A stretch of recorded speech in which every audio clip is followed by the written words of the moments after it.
to hear my opinion about your album. Welcome to Unwarranted Music Opinions. I'm Jacob Lindberg here with Brian Courtney. Hey. And Chaz Jenkins. Hello. And this is the show where we each choose an album, we force each other to listen to them, and we reconvene for some discussion. This is the themed episode, and the theme this week is underrated. We've all chosen albums that we believe either don't get talked about enough, or when they do get talked about, it's not with enough praise, and maybe they've been criticized too harshly in our minds. And we're going to kick it off with Chaz's album. So the album I picked is Pictures of Starving Children Sell Records by infamous band Chumbawamba. A lot of people know Chumbawamba for that one song that some people love, some people hate, but everyone knows it, Tub Thumping. But that is not at all what most of their discography is. It's just that one album. They're the classic example of they're known for this one song, but that does not define them whatsoever. Chumbawamba is a band. They're an Anarcho-Punk band that started out in the kind of mid-'80s and have pretty much just from then on, with a full discography with decades of music, ending in about the mid-2000s, like 2005, 2006, around that time, I think, where they did everything a band could do. They were on a independent label, a major label, they sold out, they got a cult following, they have a one-hit wonder, they became a folk band. They did it all. They have done everything that a band could possibly do as a band. This is their debut, because I could not decide what to do for this band, because I think this band needs to be talked about, because they're really fucking good, you know? So I just thought, what better way to start than in the beginning? This is their debut album.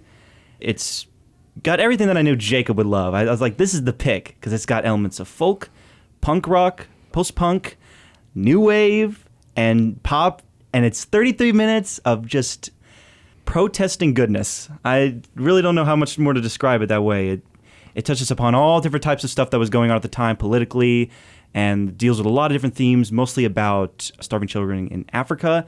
It's all about the whole We Are the World thing and Live Aid, and it's a criticism of their perception of artists and bands using those things as a way to market themselves. Mm-hmm. Right. So I think this is a band that just needs to be more talked about, not just for that one song and how, how gimmicky it is, or that even that album Tub Thumper, like just of how, what a cheesy piece of pop that is from the late 90s, because this band is pretty spectacular. I think what sets this album apart is it's not a satire so much. It does at points touch on satire, but to me it was like a blatant knee-jerk reaction, and I mean that in the best way, to Live Aid and what it was doing. So, essentially they have all these artists come together to raise money for starving children, and the album title itself is a critique on the Dead Kennedys record, Plastic Surgery Disasters, which features the skin and bone hand of like a starving child.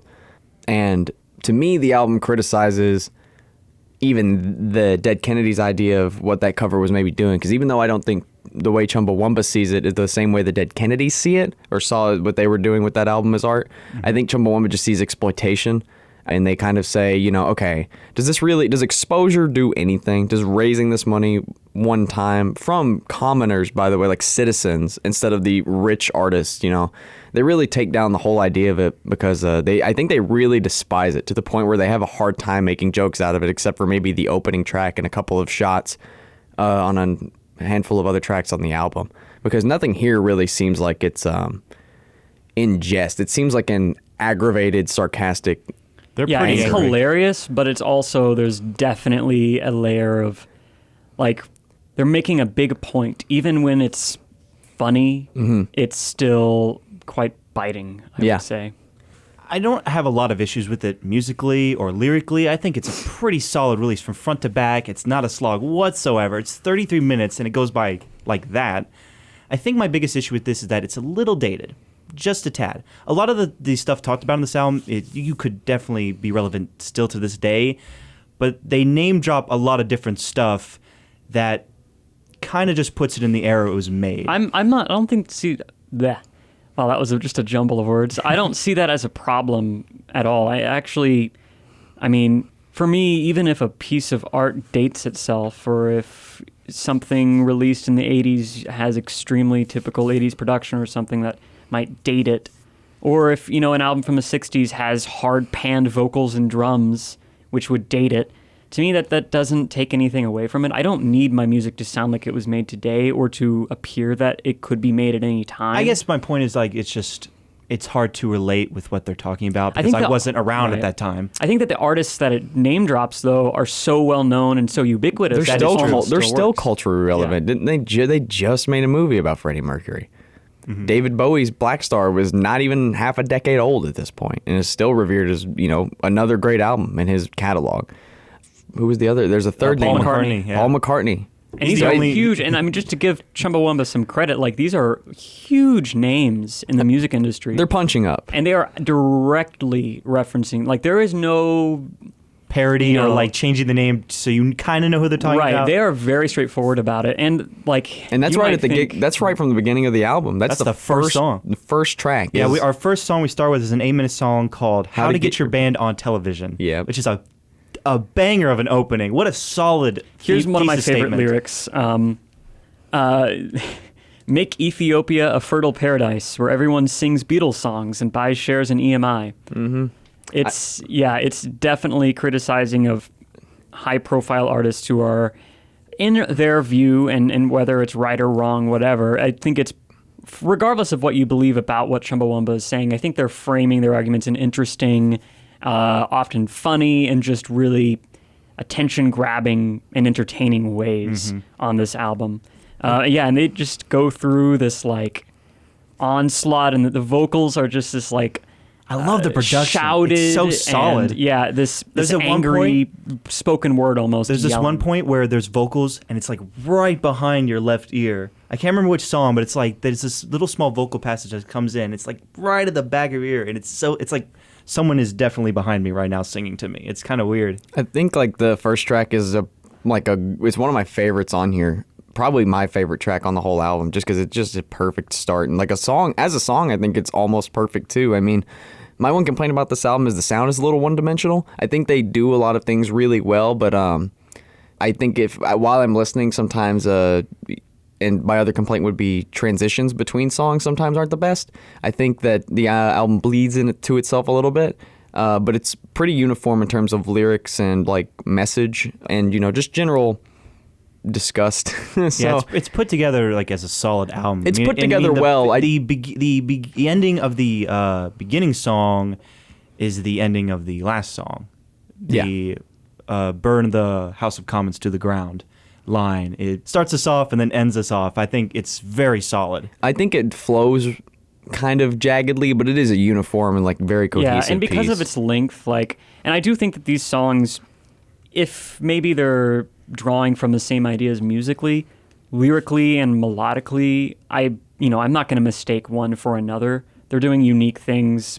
You might have, for example, Unilever and Dutiful Servants and Political Masters might be somewhat musically they're both are taking from hardcore punk at certain points, but I'm not going to mistake one for another. Unilever has that fantastic bass line, the super catchy chorus, whereas Dutiful Servants it gets much more aggressive by the end of it, and it has this furiously shouted vocals. And I love that on this album, speaking of the vocals, how it just goes back and forth from the male and female vocalists, and sometimes they're singing together. Would be the solid, that's their vocals from their first album to the last album. And there's so much personality and energy in the vocals. Yeah, there's not a moment where their performance lacks at all, I will say that. And the music's solid to great throughout. The production is I have no complaints production-wise. You wouldn't see any post-punk bands using trumpet or clarinet or conga drums. You That's do see solid. some. I'm not saying that this album, as far as a post-punk album goes, isn't reinventing the wheel. I think that bands like Tuxedo Moon, in the late 70s, early 80s, probably had some of these similar ideas, even as far as sampling goes. However, Chumbawamba certainly have their own identity. Mm-hmm. They definitely have their own personality, and the samples that they do use, especially coca colonization, so smart, are used for just I think a different effect rather than like a sonic experience. It's making like a political message. Yeah, they pose them differently, and they do a great job of flipping the context of those. You know, it's And like I just love hearing samples in rock music because it's always kind of unexpected. right. And Chumbawamba would go on to do that in all of their albums. It's I like love- a solid staple in their music. I love talking about the performances that get on here. The female vocalist, whose name I didn't bother to memorize because I'm a sexist, is Maybe don't say that on the podcast. Maybe don't record that particular line. the female vocalist performance at the end of Dutiful Servants. Yes. Oh my God, she absolutely. It's the most for me next to the male vocalist doing his game show shtick on the first track. I mean, wow, it's really a moment where I feel like my blood pumping so fast because it's just like the way she gets into it is so like genuine, like it.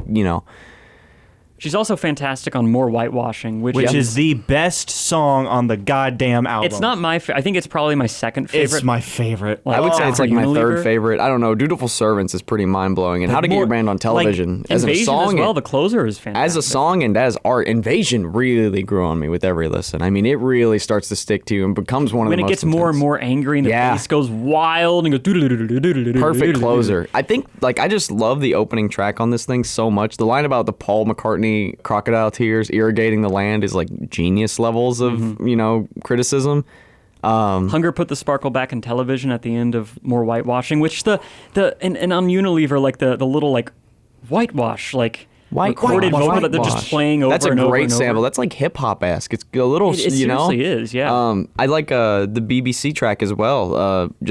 I don't know. Pretty much every track on here, like lyrically, you're gonna find moments that range from very good to fantastic. I think that's the biggest appeal of this album is just how well written it is from a lyrical perspective and a songwriting perspective as well in terms of how tracks progress. And it's so tight and consistent. Like those quickest 33 minutes you will ever sit through. Yeah, and my favorite songs here are spread throughout. I wouldn't say this is front or back loaded. You get like my favorite two songs are right smack in the middle with More Whitewashing and Unilever, but you have the first track, How to Get Your Band on Television.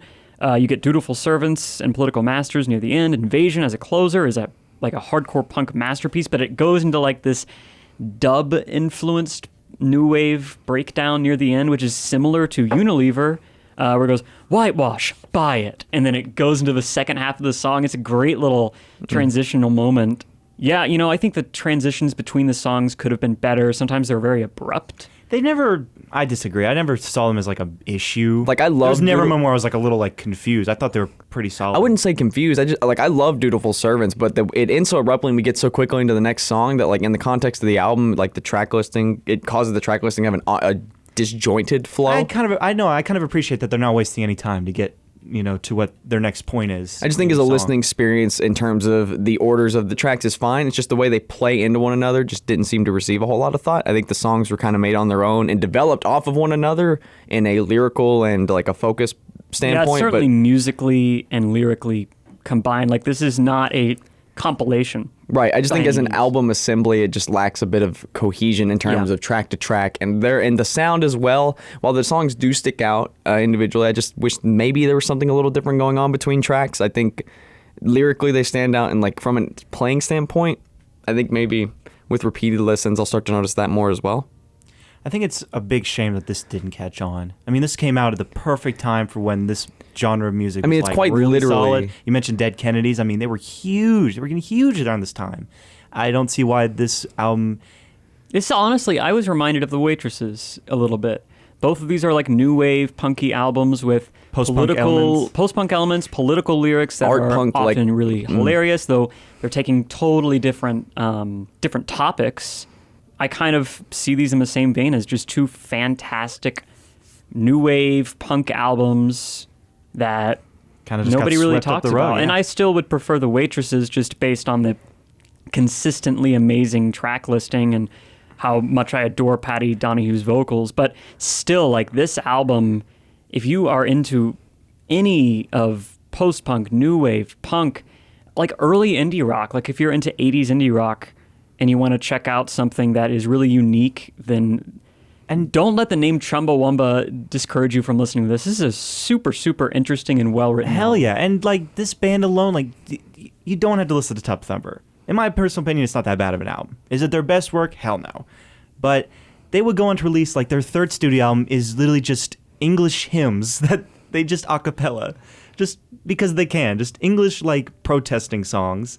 And then they do a lot more electro-pop, rock, new wave stuff in their later, before the 90s. And the 90s, they just do all types of different stuff. And then their back half of their catalog is just nothing but folk stuff. Some solid folk, too. It's crazy that a band that starts sounding a little bit like Crass, like that classic anarcho-punk band Crass, with elements of that would just go through so many phases and stages, like almost like Ween a little bit, and how they reinvent themselves, or like Beck, just a genre chameleon kind of.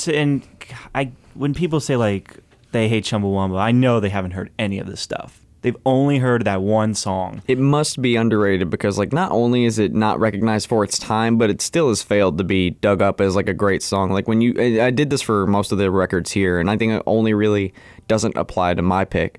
But, like, as far as, like, YouTube videos of the songs being posted, under 100,000 views, generally speaking, for this record, or, like, not much above that. I mean, and, like, millions is pretty much how we would metric something that is popular at this point. I wouldn't even consider something with 500,000 views popular at this point. And, as far as, like, REM ratings and Rate Your Music ratings, like, they're not a whole lot. fairly high, like, on this album. But like, it seems like it's the kind of album where once people hear it, they like it. Like, everybody who's heard it is like, damn, this is really good. But who's heard it? Exactly. Like, not that many people have heard it. And that's the thing. It's sad because not only it's like a Waitress situation or a Cyberry situation or a Pain situation where not only is it forgotten for its time, but like it's so far behind us, I don't know if it'll ever receive. Well, and it's also that a praise. problem because with those three bands, like, there's not that song that's tying them back. Like, people just find them and then they love them. Chumbawamba, there's hundreds, like probably thousands of people who know about them but won't give them a chance just because of that one song. It's criminal that people would just judge a band. It's kind of like Blind Melon and No Rain, where it's exactly like Blind Melon and No Rain. It's very similar, I think. That's even more different because No Rain's an excellent song, but it's nowhere near defines their catalog. I personally love Tub Thumping, but I can totally see why someone would hate that song and completely judge the band for that. This just goes to show that you should explore. If you grip onto a band's sound at all or an album of theirs, just go out of your way to explore. Because their stuff is probably worth discovering. And that's definitely the case with Chumbawamba's Starving Children. I'm feeling a strong 8 to light 9 on Pictures of Starving Children. I'm feeling like a decent 8 on this one. This album was a very fantastic surprise, and there are absolutely songs here that I'm going to be coming back to quite a bit. Unilever and More Whitewashing are both classics in my opinion. Whitewash. I'm feeling probably a light decent 8, somewhere in that ballpark. This week has absolutely ruined the best of all time list for the show. It's been a disaster for that. It's just completely, the back and the front half have been completely reconsidered, but I guess that's a good thing in its own way. So my pick was Father John Misty's third studio album, Pure Comedy.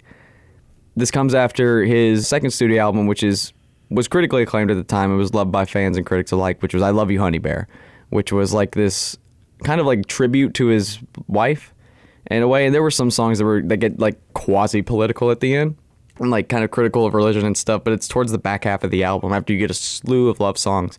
Pure Comedy, in contrast, has one song about his wife, and every other track here is political or a social commentary in some way. It's over an hour long. And when it was released, the reason it's underrated, I should say, is because when it was released, a lot of people know about Father John. He's pretty popular as far as like singer-songwriters go. But it just wasn't received well. It was rated pretty low consistently across the board. It's not on a whole lot of, like, if, maybe a handful of year-end lists and, prominent spots, but not really. As far as like maybe a Pitchfork or an Album of the Year, NPR's not going to do it because they have terrible taste. We're on an NPR station right now, Brian. I know, but it's not. Anyway. They'd probably agree with them. They'd be like, yeah, we're not too good. Anyway. It's a sore spot for me. But yeah, it just wasn't received well, and I think it's great. I think it's amazing. It's probably one of the best albums of that year. Maybe not quite the best, but certainly worthy of being in that league, in my opinion. It's singer-songwriter. The vibe here is At times, a little country, a little folky, but I don't know. It's hard to pin down. It's grand for sure, with like huge. The sound is huge and lush. I get a little bit of a Flaming Lips vibe from time to time. Here's the way I describe this album sonically, and you might not get either of my references, or you get one, but it's like Elton John took classes at Richard Thompson's School of Pessimism, and that's kind of like the vibe that you get from this album. It's like a 70s singer-songwriter just got really just disillusioned with the world, and I got a lot of like Richard and Linda Thompson, just the level of nothing matters kind of mentality on this thing. I think we should start with, before we get into like the actual album itself, I think we should talk about why this album was not as praised as it should have been. Because I definitely think it deserves it. I think it comes from his second album being it's like a love letter, and now we're getting like this huge political, social. It's like, I think people's reaction, and John kind of talks about this on the album on Leaving LA, where he's like, why aren't you just making beautiful, what is this? You're not supposed to. The thing is, even Honey Bear was cynical. No, I don't think so. I think it stems from one thing. It's the year it was released. Think about just 2017. Look back on it for you as a person. 2017 for a lot of people was just not that good of a year. It was a pretty depressing year for a lot of people. For whatever personal reasons, whatever was going on politically, it was just not a good year. So here comes this album that pretty much just says, from the get-go with the opener, life really fucking sucks. And everybody collectively goes, we know, John. We know. I think that's part of it, that attitude of like, It's kind of like when Pinkerton came out and it was like, Weezer, what are you doing? We've all just got done with grunge. We're all trying to be happy, and here you come out with this depressing... And Blue set them apart in the grunge atmosphere as well. So it's kind of like Honey Bear in that respect, where it was more about a personal thing to him with some other cynical elements. This album, though, just flat as like, the world sucks because of this. It's really pessimistic, but I don't understand because the humor is here from Honey Bear, certainly. The sarcasm's here. And this is still very much... I don't see a lot of humor in my This is still Misty's, like, personal thoughts. I think there are many points in the album that are funny. Let's get into the track listing here. Like, pure comedy, the title track, the opener, is this huge, diatribe of, like, from the moment we're born, life is like this sick joke. It's like we come out half-formed and we have to rely on everyone else to fill us. And him pointing out that concept, he's like, isn't that kind of messed up? Like, he's like, that's silly, because he kind of is surmising, it's like... snarky. Yeah, lyrically, this is a fantastic release. But just, God, I'll tell you from personal experience, I don't want to hear that in 2017. That's the last kind of line I want to hear in that time. If this came out before then, like... Before 2016, if you were to release this album, it'd be killer. I just think the environment even makes it even more potent, like everything that's going on. And the thing is, I think it's a little too potent. Listening to interviews with I think that could be a fair point, in my opinion. Like I could see that criticism. Too on the nose, like way too on the nose. But I think the criticisms aren't even specific to the events going on in that year. I mean, watch the music videos though, because it just paints it like a picture. But I'm listening to the sounds here. Like at the end of the day, the music is the total product. The music video is going to be totally secondary. I mean, his lyrics are pretty detailed. It's pretty obvious what he's talking about. You can't mistake it for anything else, especially in pure comedy. Who else could he possibly be talking about in the back half of that song? I mean, he's in the back half of pure comedy? Who else could he be talking about? There have been politicians for years that have been making But it's so obvious it's about Trump. Do you think? Do you think it can't? It's so obvious. Do you think that that is him applying it directly to Donald Trump, or do you think you could apply that if you took that line on its face? The lines like, who elected these goons that ruled over them, or what do they see in these goons? How could you not apply that to multiple points in history? But no one's going to do that because everyone's going to think of Trump, especially in this day and age. Perhaps, and that's maybe why they didn't want to hear it. That's why I'm saying when it was released was just not the time to release an album like this. I disagree. I think it was the perfect time. If Chumbawamba was at the perfect point to release that album, then I think you could absolutely say the point of John. That's been a point of yours. What do you think, Jacob? Yeah. I think that you may have a point, Chaz, and the reason why it might not have been received that well. I'm not hating on it for that reason. I just think that's why it's underrated. And for the record, I think you do have a point. I'm just trying to, provide the counter. I don't think it's an issue for the album itself. When it was released, taking it in a vacuum. I think this is a very strong album. I don't think it's as good as Honey Bear. And I think that part of this has to do with a few things. I don't think this album should have been criticized nearly as much as it was, but I also don't quite see it as one of the absolute best of 2017. And in fact, I actually my score went down a little bit on my third listen when I read through all the lyrics and really got a detailed listen in. Because I think it is, at some points, a bit redundant and a bit too on the nose. And it's not just redundant lyrically at times, but it's redundant musically, because what we have here is an hour and 15 minutes, right? Hour and 30 almost? It's pretty. It's like almost 90 minutes. I'm sorry, but this album slogs a bit. It's an hour and 30 minutes long.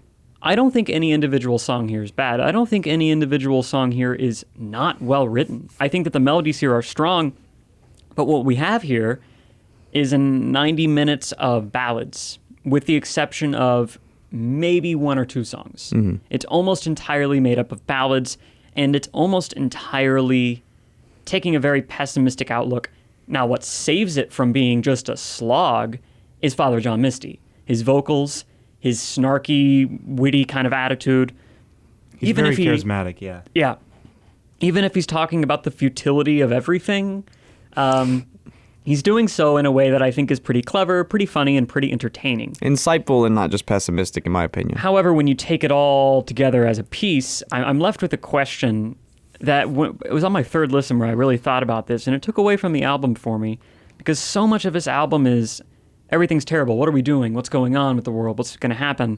I feel like Father John Misty never gives an alternative. And maybe that's a good thing, and it just leaves me conflicted, because on one hand, he's asking all of these questions that he doesn't have the answer to. How can we expect him to have the answer to them? And it makes you think about these questions that he's posing. But on the other hand, if he is taking shots at government, religion, life in general, entertainment, and a lot of different concepts all across this album, he never says what we should care about instead. He doesn't offer an alternative. Right. I don't think he ever really says, ignore this, let's talk about this. And maybe you get a little bit of that at the end, and that's why the last track in 20 years or so is one of my favorite songs on the album. It's a little more positive, where he's saying, I really don't know what I'm talking about, but there's nothing to fear. We're going to just get through it anyway, kind of thing. And I really like that is the end of the album. I think that it kind of also redeems the album a bit in my eyes as well, where if that song wasn't there, even though I think So I'm Growing Old on Magic Mountain musically would be a fantastic closer, just the way that it ends. You need the lyrical closure as well. The lyrical closure of the last track gives is really, that really holds this album from falling down for me, just from a conceptual standpoint. And I'm just continually asking, what should we be caring about? And one of the songs that I dislike, I don't know if I dislike it lyrically, but it just makes me scratch your head. It makes me scratch my head. It's the Memo. Really? And in the point where he's doing the voiceover bit. And I don't understand. It's about Spotify playlists and things recommending people music and casually just and uncritically experiencing art and music. Mm-hmm. And he's an artist and he's creating all of this. And it makes sense that I think I read that this was written sort of in response to a track from Honey Bear, Chateau Lobby, being put in an indie brunch playlist and kind of devaluing what he had envisioned for that track. Mm. But my question is, why, if someone wants to listen to that song in that setting, is that necessarily a bad thing because you thought of something different? What's wrong with listening to music casually? What's wrong with, I don't do this at all. I've listened to music completely differently than the way I'm currently describing. But what's wrong if someone is listening to Spotify playlists and just going to the next thing and the next thing and the next thing and the next thing? I don't do that. I think, I way more enjoy getting deep into stuff and critically examining things. I think that... But what's wrong with identifying with an artist or an album? What's wrong, as cliche as the phrase is, what's wrong with saying music is my life? Why is that somehow... worth talking about? Why? I just don't understand the issue he has with it, because in my mind, people can center their lives around anything they want, and I don't really think that there's a point like that everyone should subscribe to, so that everybody can make their own whatever they want. The purpose that they have can be their own purpose. So if the number one thing that you care about is quote-unquote entertainment in the form of art, in the form of music, I don't understand the issue with it. There are points on this album, like on the Memo, where he's kind of talking about people. I don't know if distracting is the right word. For me, that track, and I get what you're saying, and I thought that way too, but the more I thought about it and the more I listened to the track, I think there's a reason that those voices are automaton to a point, robotic to a point. And I think it's because he's talking about, and the track itself has these, like, it's almost like artsy track, I guess, not to devalue it, but, you know, the numerous allusions to manipulation in the song and on the track itself. To me, the voices at the end of the song, he's not criticizing the personality so much of, you know, if someone has chosen to, I think he's more taking a look at, you know, this is how the industry manipulates this art form that I'm using to get people to listen. I just don't think it's changed that much. I don't think that the way the industry is working now, two things, has changed that much since people would just needle drop or flip through tunes on the radio. And I also don't think it's necessarily an issue. Do you think maybe that he's, in our Seether conversation, we bring up how a band might be manipulated for the wrong reason, if they're kind of sending the wrong message, and if a band is so commercialized to the point where they're not even conscious of the message they're sending? What would you say to the viewpoint that the track is critiquing that are the artists themselves? I don't know if it's much of an issue, because I think that while you can get a lot from music personally, it's always up to interpretation. And even if the artist is not putting thought and is being, again, air quotes, manipulated into putting out certain messages, people can interpret that message differently and in totally different ways and get different responses from it. So I don't think that there is going to be a cause and response, or like a cause and effect kind of situation with that. And I think that, honestly, like, people might look at streaming services and talk about, like, well, you know, it's removing the magic or whatever. And I love crate digging. Don't get me wrong. I have a record collection. I think it might be a little bit, and this is getting into an interesting conversation. And, you know, we're talking about this album by fellow John Misty, but I think that he poses a lot of questions on this album. And to have this part of this podcast talk about the questions he poses, I think is an interesting way to do it. Whether they're specific to music or not, because Right. because this is really the only track I feel like that's calling out, you know, or not calling out for me. I think at the end of the Addressing. day, it's critiquing, you know, how people consume music. I think and while I think that, you know, while I agree with you that people are gonna, you know, absorb it how they want to, there's nothing, and I agree full-heartedly, however you consume music is valid. I have no way to unseat you, but I think what he's doing with this track is just trying to challenge you a little bit and not say, hey, don't listen to music what are you doing, don't listen to music. He's just pointing out that, hey, you know, some of these artists out here, you know, you're connecting to it, and you should connect to it if you feel that way, but some of them aren't so connected themselves, and are maybe just, you know, doing this as a paycheck. I think that's the way it's always been. I agree to it, because there are very few artists who are out there who are making music not for a check. You know what I mean? Like, if they're pursuing it musicians gotta get professionally, paid, for sure. yeah, exactly. If they're pursuing it professionally, that's part of it. I just think he's critiquing their balance of profit to artistic integrity. And while maybe it's flawed, and I agree that it's probably flawed, I just think he's trying to challenge listeners who are maybe coming to this album from Honey Bear, if they've even made it this far into the record, to think like, hey, maybe this is, you know, in context of this record, maybe this has been a slog for you, but I just want you to think about, you know, how to, you know, maybe what am I doing with this piece that's so different from the last one that's bad if you really step back and look at it. And for him, if you look, and I think either way with Father John, because he predicts on here that you're gonna, you know, that people will dislike the album on Leaving LA. I think That's my favorite song on the album. I think he is conscious of the decision that people were gonna dislike this, and I don't think he's saying you're wrong if you dislike it. I just think he's bringing up to that point to people who are this far in and are maybe like, hey, if you don't like this, you know, flesh out why you dislike it, or, you know, what's so different from the last record. You know, the songs are sonically, I think sonically it's more cohesive than Honey Bear. There's less variety, which is maybe a bit of a fault, but also, I don't know, the songwriting's really strong. It's just as strong as Honey Bear. Yeah, I mean, I'm criticizing the points made on the memo, but I still think it's a really good song just from a musical and melodic perspective. I think it's an interesting... I never feel like it's a slog. I'm Throughout glad the that... entire album, like, I still find, even the tracks that I like the least, like Smoochy, like, it's still... got great atmosphere, great production. It's enjoyable. My favorite track, though, as I just mentioned, is Leaving LA, where it's easily the most introspective moment. I just think that Father John Misty is best lyrically when he's taking a look at small-scale, more introspective ideas rather than large-scale, state-of-the-world kind of things. I just like that I like when he tackles the larger. It comes off a bit preachy when he does that.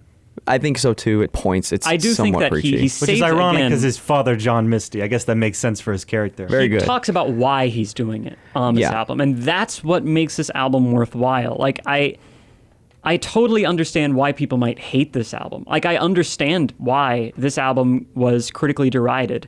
I think that it walks a thin line, but it doesn't fall off of that tightrope. It stays on because Father John Misty is talking about why he's doing this. He talks about how, he might be saying all these things, but what does he really know? And again, it kind of makes you think about these things. However, I think it maybe could have been done a bit more effectively.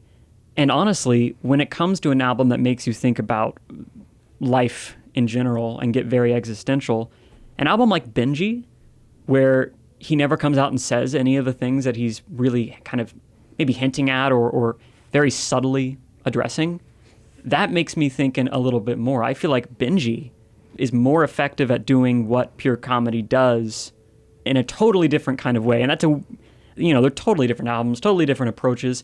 But then when I thought about it, like Leaving LA is easily the most Sun Kill Moon-esque song, where he goes into details about how he was having, what was it, watermelon candy or mint candy? He was choking on this watermelon candy at he's making it like a Sears or something. He's like making a point, the point of the track being like, the music, the comedy of life. In the comedy of life, music didn't even care that I was dying. They were playing some pop song. And it goes into detail about it, and it kind of made me feel like, he's tackling... And that's the last verse of a 13-minute song. And to be honest, that's maybe one of my least favorite. I'm not as enthralled in the story. I do like the point he makes at the end of that last verse. I'm a little more... I just like his takedown of the culture he kind of critiques on the memo, and it's a little more directed at the artist, so maybe it comes across better. Where he's, these LA phonies smell like Amy Grant and smell like plastic or something mean like that. It's just a sentiment that I identify strongly with, because as we saw in this Either episode, the music I listened to maybe wasn't so conscious, maybe wasn't really thinking about it, and was only surface level relatable when you kind of turn the tracks into something they're not. And this is a total personal experience. This is just Brian's experience.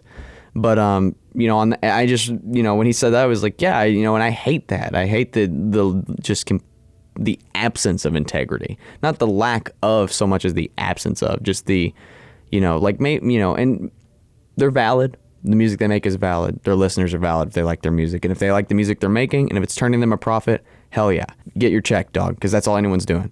But at the end of the day, the more I've listened to music, I just prefer someone to have something to say and something genuine to say, even if it's completely I agree. I'm with you. I just think that it might be less of an issue. Like I probably listen to music similarly to Father John Misty. If he's advocating for detailed, critical, really thinking about the music you're listening to, I love doing that. I've been doing that for years. But I think the opposite direction is not as flawed as he might believe it to be. And that could be true too. I agree. It's just something personally that I agree with very hard. What do you think, Chaz? We've been talking for a while. Yeah. Yeah, shut up. This is a very conflicting album for me, for many different reasons. I think it's way too damn long.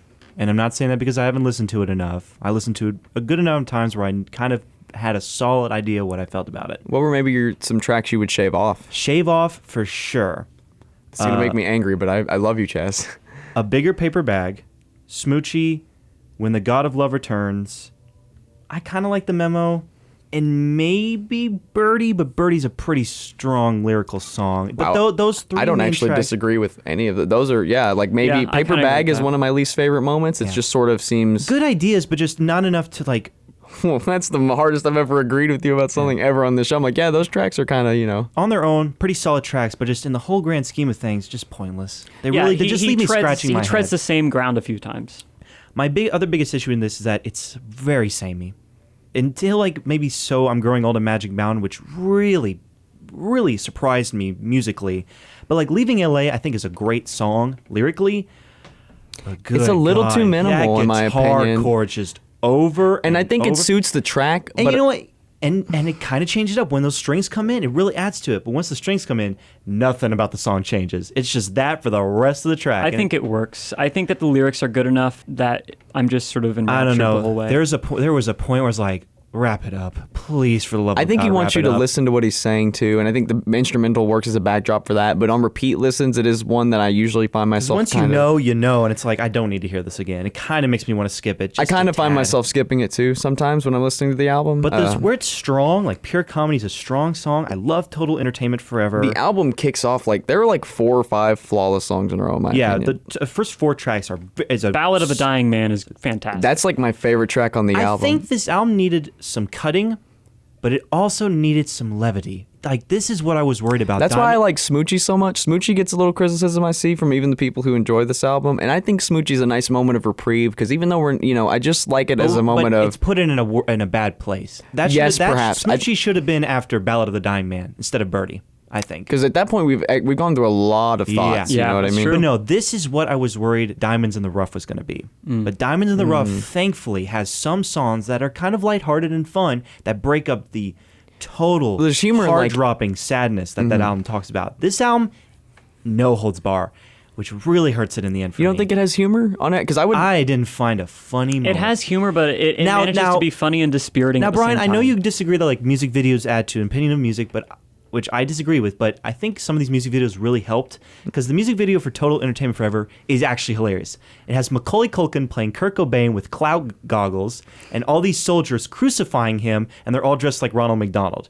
Pretty hilarious. It reminded me of like a classic MTV music video that kind of left me chuckling, which added to what the song was talking And about. lyrically, that song is really good. I like the songs. I think songs like "Total Entertainment Forever" and things that would have been helpful to know before the revolution have grown on me, just because like of the like kind of small scale stories he tells in this larger. Because in the narrative, he's kind of critiquing technology, and what would like and kind of. On Total Entertainment Forever, he's kind of critiquing technology and maybe where it's taking us. And like the last line of that song is like outright gorgeous to me. Yeah. And like, when they're finding the skeletons in our, like, we'll be plugged into our hubs and they're like, must have been a wonderful place, referring to whatever they were doing and not the collapsed world around them. And then Revolution is a nice moment where he explores a scenario of like, the world has ended, how are humans doing? And there's some really funny moments on there where he's talking about like, now we're not getting advertised to all the time, which kind of sucks, but luckily people are kind of developing some products. I was initially like, Growing Old and Magic Mountain should have been the closer, initially. Because I think musically, God, it just wraps it up with a nice bow. And it really does But feel I very hopeful. do agree that without 20 years or so, this would have just been an incomplete, like, so that's it. We're just depressed, and we just have to deal with it. And then But you die 20 years on ago- Magic Mountain. Yeah, but it puts you in, and it puts it in a nice perspective that kind of is a little bittersweet, which helps it. I just think it's just so long. It's really long. It's pretty long This the is first few probably listens. one of the worst long albums I've had to sit through. Where maybe if I'd heard some other albums that we talked, like Red House Painters, I've been talking to you guys that I really want to go back to that. Maybe I didn't give that album a fair enough chance with its length. And there's been other projects that we did, and I really like Benji. I've grown to really appreciate longer albums a bit more since I started this podcast. Just based on their length. But this one just goes, and that's because if there was some brevity to break up the monotony, to break up just the total punching in the face depressivism that Father John talks about, would have helped this album in spades. And I think it would have helped the audience reaction to it as well. I agree. But as it stands, I can't take anything lyrically away from this album. It is solid front to back, no matter even the songs that leave me scratching my head. Because if you take them on their own, good God, like, there's lyricism for days. But put it all together, and you've just got a mixed bag, in my opinion, that really leaves me just wanting more and needing less. I'm feeling a light 7 on Pure Comedy. For me, this was like a decent 8 on second listen. Third listen, there were some cracks that began to form.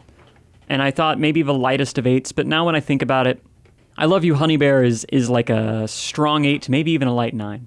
Wow. I think that album is more consistent melodically. Lyrically, I just think that Father John Misty is at his best when he is taking a look at interpersonal issues rather than grand world-scale issues.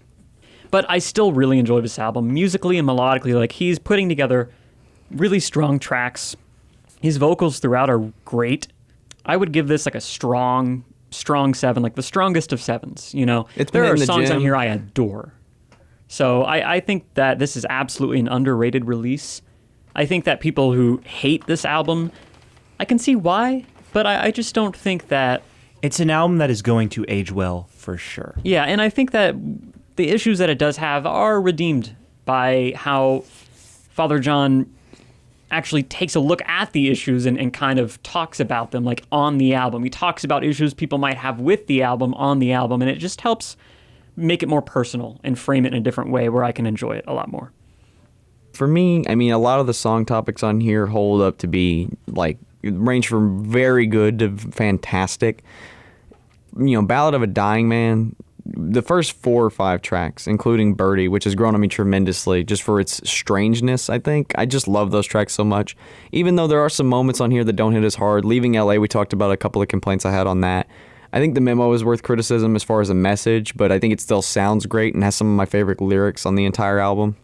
I think maybe my least favorite song is probably like Two Wildly Different Perspectives, which feels like, you know, maybe we're treading on new ground for the album in terms of subject matter, but we don't really get anything said about it. You know, I think he goes in depth on a lot of these tracks. I like the way he slowly talks through the issues and kind of they evolve as he's going through each song. Like a topic never really gets stale until this track where it's kind of like, what are you pointing out that I didn't know? The truth lies in the middle. Yeah, he's, okay. There are a couple lines on this song I like. I like the moment where he's like, you know, take what you can, you know, it's like, oh, take what you can get when you get it. And then the one that's like, only take what you need. And it's like, but everyone ends up with, I kind of like that moment, but. My favorite line is in Leaving LA, the straight white guy takes himself too seriously. Yeah. It's a great line. Love that he points out too. He's like, and I am.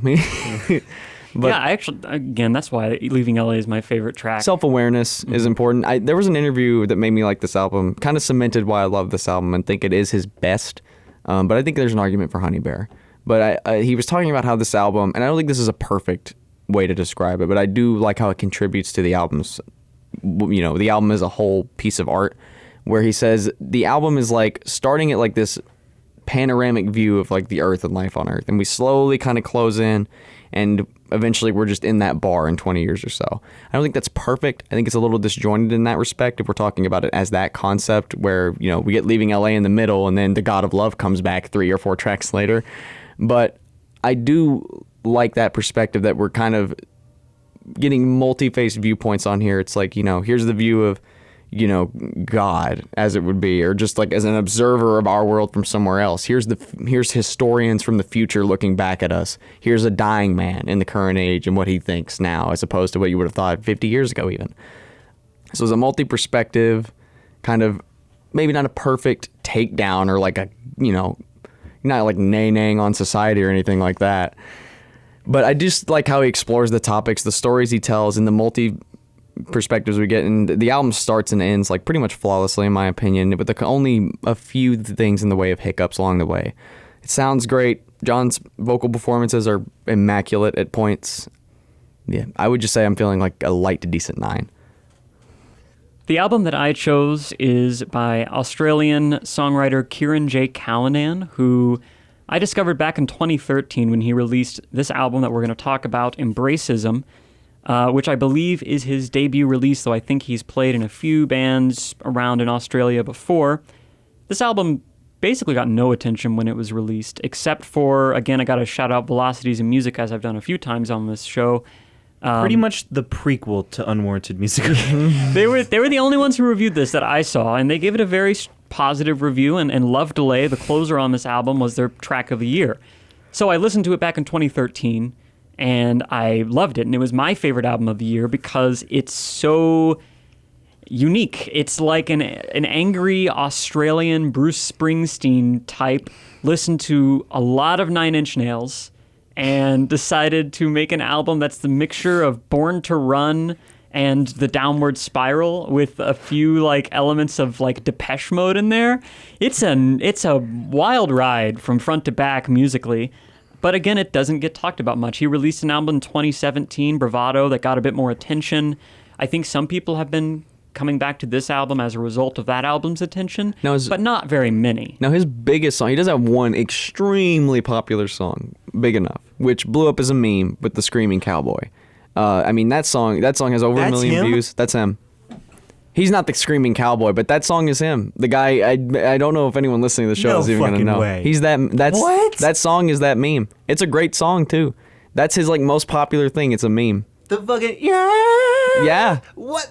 Big Enough, featuring Alex Cameron, and a fellow Australian artist.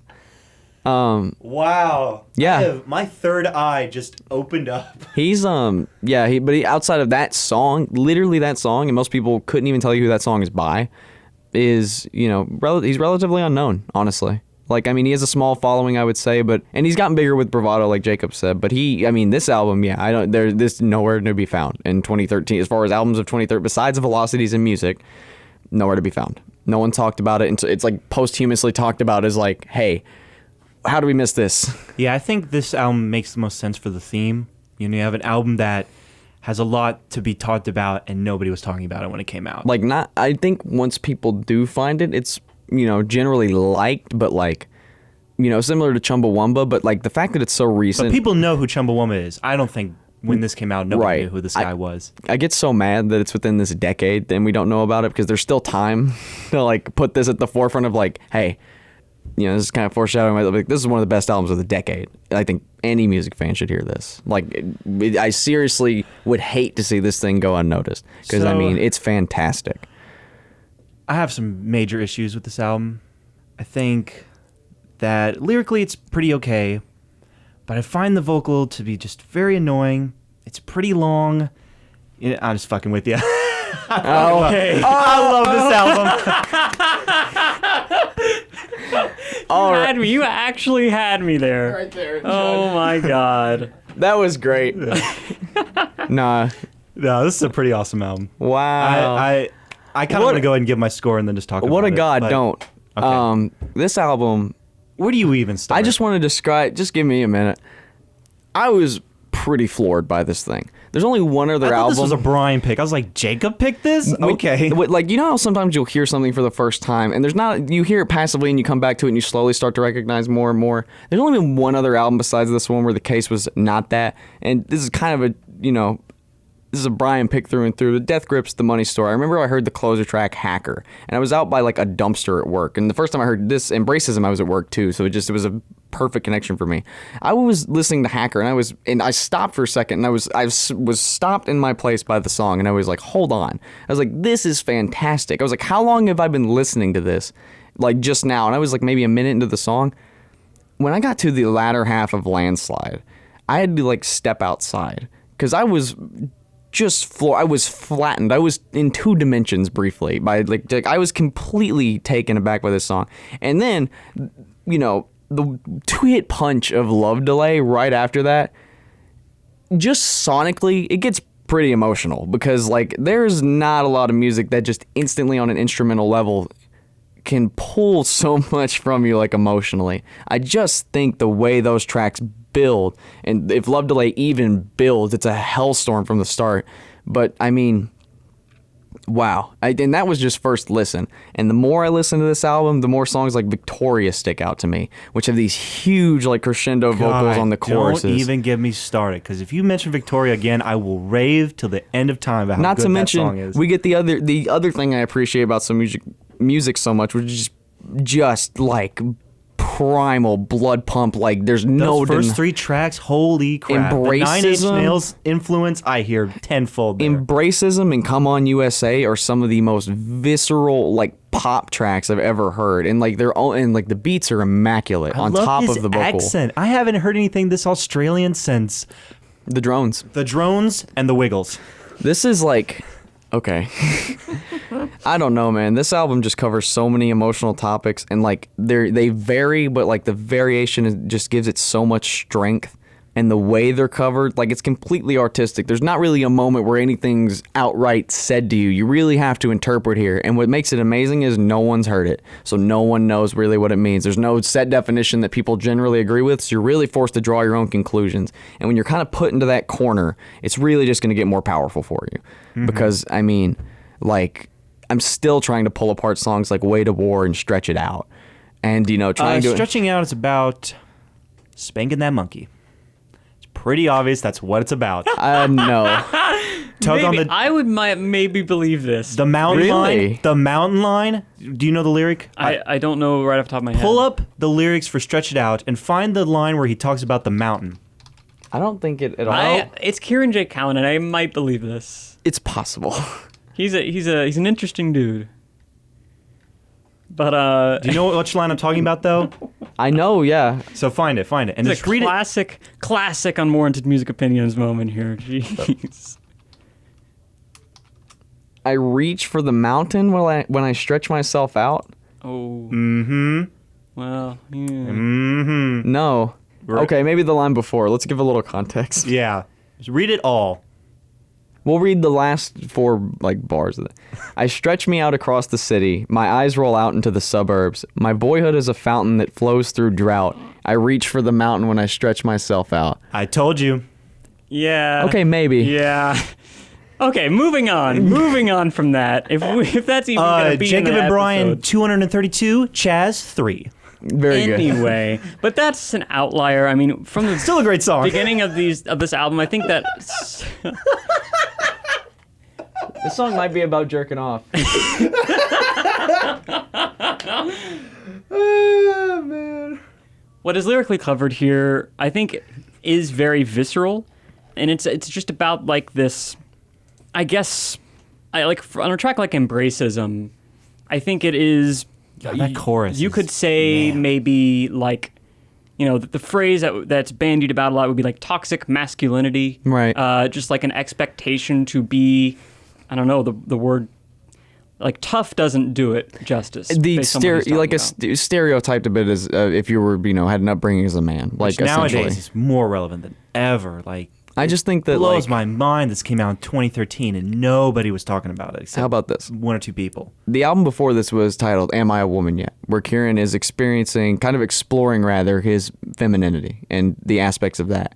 And then we get this album, Embracism, where I think a lot of the topics can be tied to the typical male upbringing. If you watch the music video for Victoria, he's playing like these different characters. It's a really fun music video, but he's in drag a lot of the time in that music video. It's pretty obvious what the album, one of the themes of the album is in that regard. And I just think he explores it in a way that's so provocative and thrilling. But it's I guess subtle too. It's not just hitting you over the head with it, which I can really appreciate. right. You have to draw the conclusion yourself. I think, which is and then there, but Because there are, Victoria on the surface could be a love song. You really wouldn't know if you were just listening on surface level. Which it just is- seems like a it's a song where he's kind of in my opinion, the way I interpret it is he's talking about desire and how it's poisoned this relationship he's in. I love too, but I could never tell you, Victoria, and you don't know which woman he's even talking about.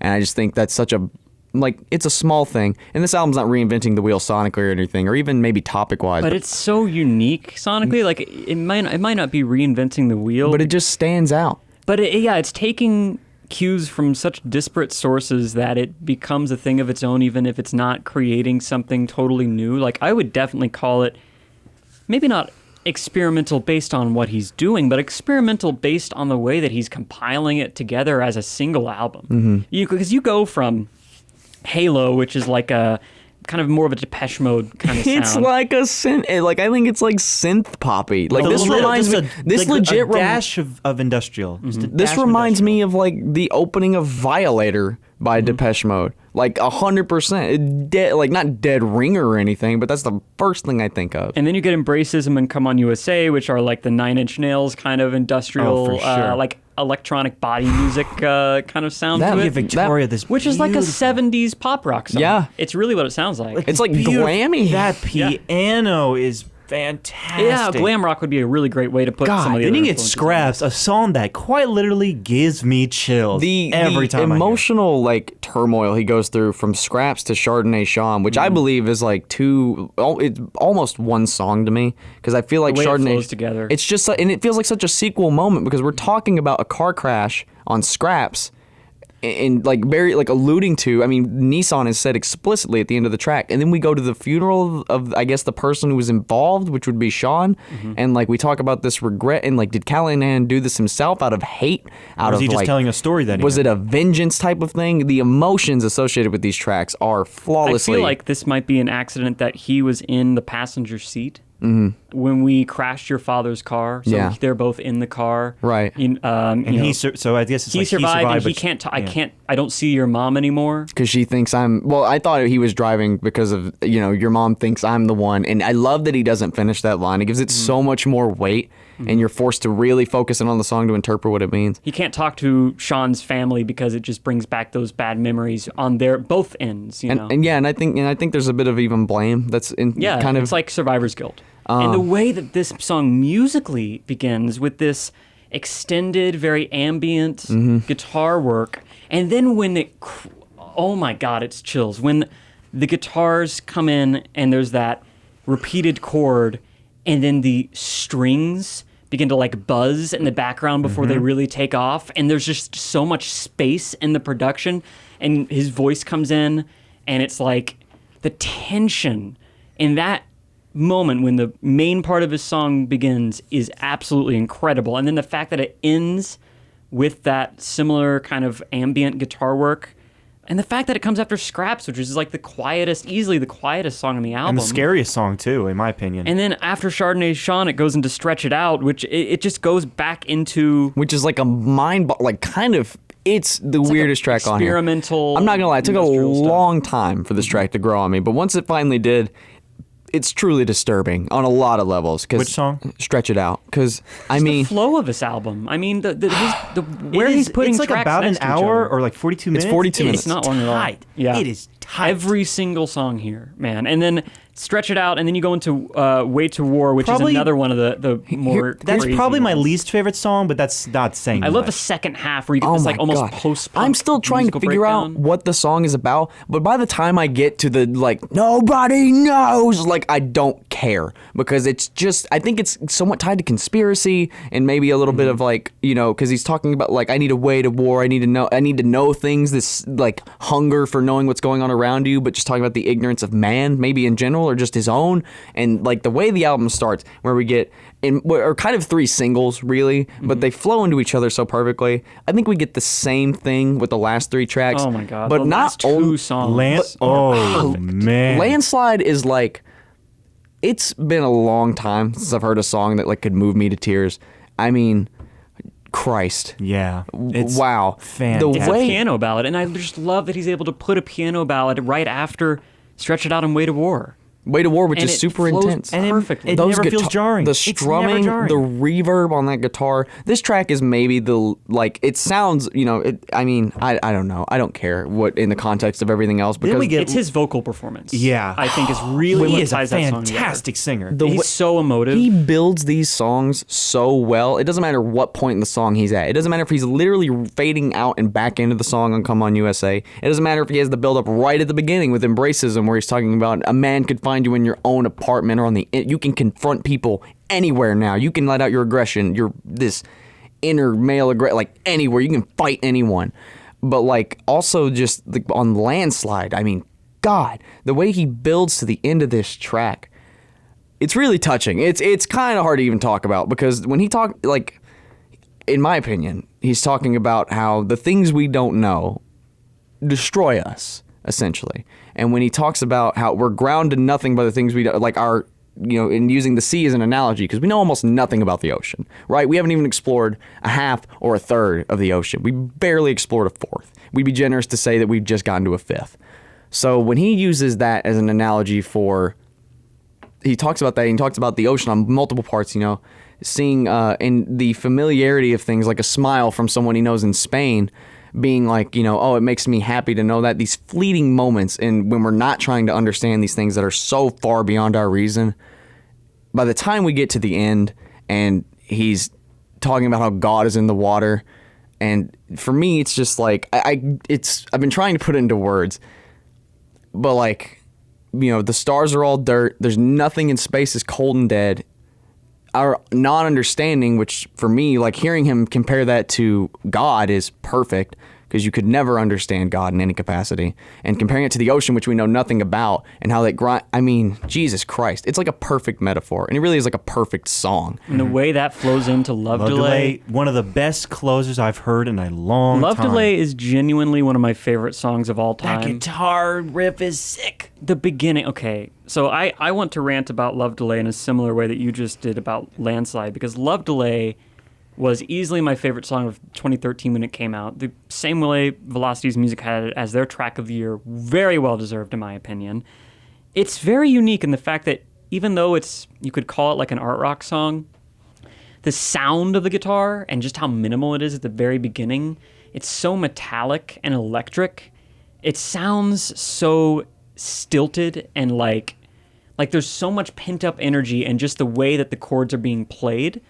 And that's all there is. There's just that guitar and then Kirin's vocals, which are, as always, incredibly powerful. The lyrics here about I think just wanting some sort of human connection in the world before everybody dies. And how about you actively mess up those connections sometimes too? And then just the way that the chord progression progresses when he goes into, I guess, the bridge or the chorus or whatever, and it just goes up to a higher register, and just the way that guitar sounds, it's so hard to describe, but it just sounds so, there's so much pent-up emotion just in the way that the guitar is being played. It's difficult to describe why, but when it finally releases all that emotion in just an explosion of sound, and the drums come in, and he starts, his vocals just belts it out, man. And then the last few lines of the album where he just says, "We will die alone," it all just erupts into a volcano of just furious guitar noise and drumming to a climactic finish, and all of this happening in the space of 4-ish minutes. It's not that long of a song. It is genuinely just an absolute masterpiece. This track, I can't think of a single thing that I would change about it. I can't believe nobody was listening to this in 2013. A year of music that, quite frankly, was kind of barren when you really think about it. This should have been in the top 10 of every big music critic's lists. Not only that, not only is it the best album to come out of that year, and granted, I haven't heard everything from that year. I was barely listening to any music coming out in 2013. This was I listened to, that was the first year that I really got into listening to new albums. What was coming out in 2013, Jacob? Great Vampire Weekend album that exceeded all expectations. The Drones. Oh yeah, that was a good one. Taurus, the singer-songwriter, and a few others. It was a decent year, and I remember it pretty But nothing fondly. that you'd write home about, But, a lot of stuff that you'd write home about, but Kirin J. Callinan, you'd write home about so much that it stands above the rest The of thing them. about, and I've been exploring music in the past, I would say maybe 1.5-ish or 2-ish years, keeping up with current music. And trust me, if you really pay attention, you are going to find a lot to love every single year. Oh, of course. But it's rare that an album like Embracism comes along and completely resets your expectations for what you can fall in love with. Not only is it a perfect album, I mean, I'm out of words, honestly, because this thing explores so many emotional aspects of just being a human being, I find, even if they're tied to, maybe being a male. I just think it explores these topics, maybe not thoroughly, I would say, but just in such a visceral, dug up from the mud kind of way that when you hear it, you feel it. And sometimes that's just the case. Not everyone's going to write an album where you have to listen to Father John's thesis. You really just feel this album. Mm-hmm. And the lyrics are perfect. The concepts are explored perfectly. I think he just covers so much ground. It does so many things in the variation. Tight, it's consistent. It never slogs. It flows so perfectly. And I can't talk enough about how many different ideas he's making his own and making uniform and making cohesive somehow. This is such a realized album. It's so well crafted to be an album despite how much is going into it, just from so many different places and genres.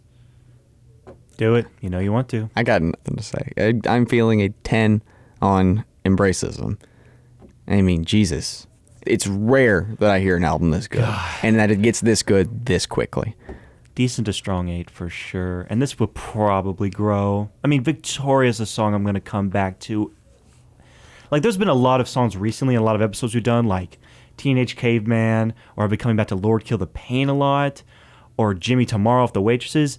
Victoria's a song I'm going to be bumping every day.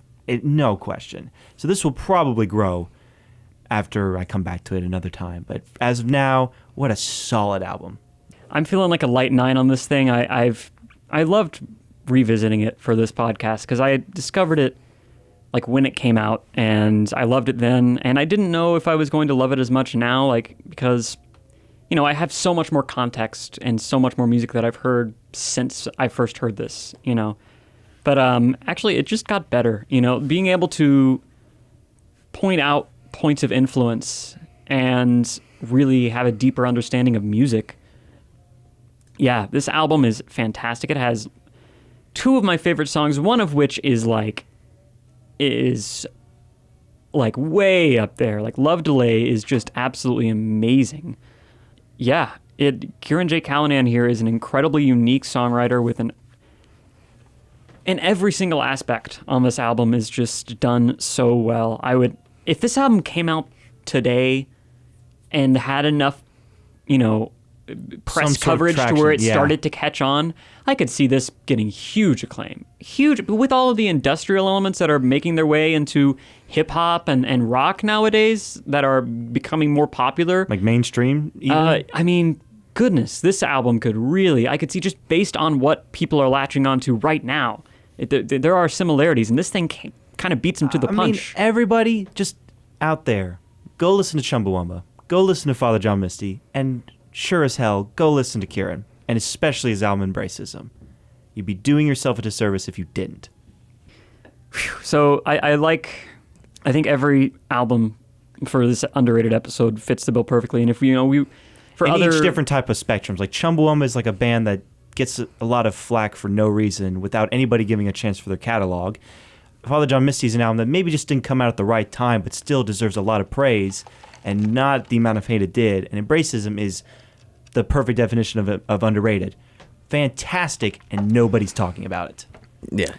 So our next episode is our last regular. Our last regular episode. No! The podcast is coming to an end. Please wait. That's a reference. I got it. I got that reference. So I'm gonna choose an album that I've been wanting to talk about basically since we started this show. And since you were born. Since the very day I was born. Yeah. Popped out the womb saying, "Hey." If I had I think that I've probably listened to this particular album more than any other during my high school years. I would say it's probably no contest that I listened to Lonesome Crowded West by Modest Mouse more than anything else during those years. And it's, I think, the longest album I've chosen for this show. It's about time you got some Modest Mouse up in this podcast. It's dense. I was waiting for it. It's an easy choice. As far as indie rock goes, I mean, Modest Mouse, you're going to be pointed to them pretty quickly, but, you know, the podcast is coming to a close, and I really just want to talk about this album. Yeah, so I'm going to choose The Lonesome Crowded West by Modest Mouse. I think I'm going to go on like a dud, probably. It's just picking something that's very recently come into rotation. I was looking through all my pick stuff I really love that you got, and we can talk about Tom Waits. We can't. It's an easy pick, and it's not gonna. So I want to try and maybe last ditch effort get something on the best of list. We're gonna do a post rock album by Explosions in the Sky called "All of a Sudden I Miss Everyone."